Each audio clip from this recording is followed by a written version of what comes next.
Our next awardees, there are 9 of them. They're from Ethiopia. They were branded as terrorists by their government because they turned to the internet to tell the stories they saw around them. They formed a collective known as the Zone 9 bloggers. Blogging was the only way they could publish in Ethiopia, which CPJ ranks as the 4th most censored country in the world.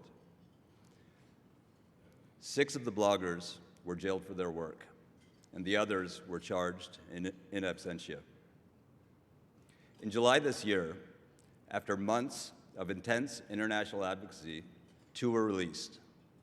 CPJ and others kept up the pressure, and just last month, the other 4 bloggers were freed.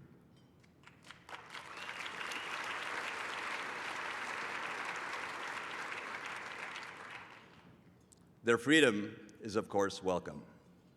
But the sad fact is that most of Ethiopia's best journalists are now in exile.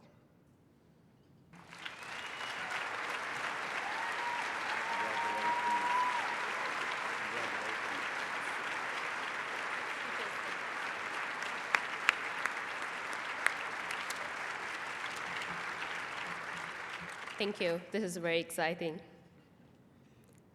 Our story begins in 2012. We love telling stories, so we logged onto the internet to tell stories and learn from stories told by other people. We have opinions, so we started to blog. The motto of the 9 bloggers was, "We blog because we care."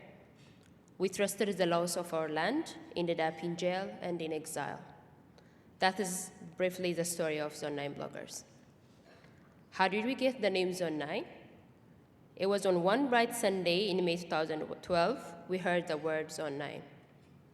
That day, a few of us went to visit Rio Talamu. She is also a journalist who was jailed in one of the biggest prisons in Ethiopia, Kaliti. Riot is here with us this evening.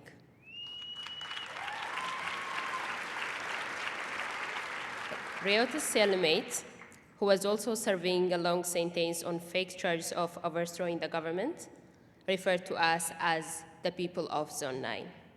We asked her why she used that strange term. She said the Ethiopian government has divided the Kaliti prison into 8 different zones. When she referred to us as the people from Zone 9, she meant metaphorically that we are also in prison, the nation of Ethiopia. That day, we named our blogging collective Zone 9. We believe our stories are stories from prison. For us, telling stories and blogging help us to understand our country better. We believe storytelling involves exercising democracy and learning responsibility. In a country where journalism is pushed aside and equated with terrorism, in a country where holding a different opinion is a crime, in a country where a ruling party won all the parliamentary seats and controls life on an Orwellian scale, blogging is the only possible way out to truth. That was what we did. We were not able to keep blogging for more than 2 years.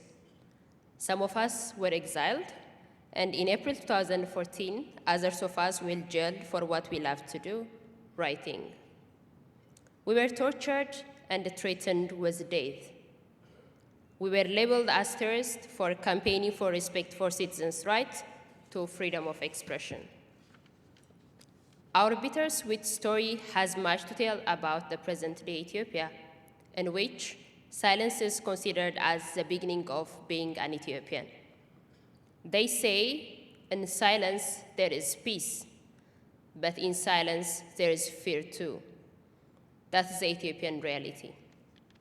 And finally, this prize means a lot to everyone who paid and is paying a price for freedom of expression.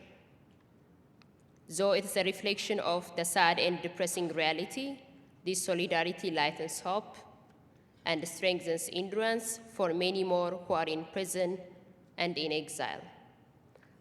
Yes, we blog because we care. Thank you very much.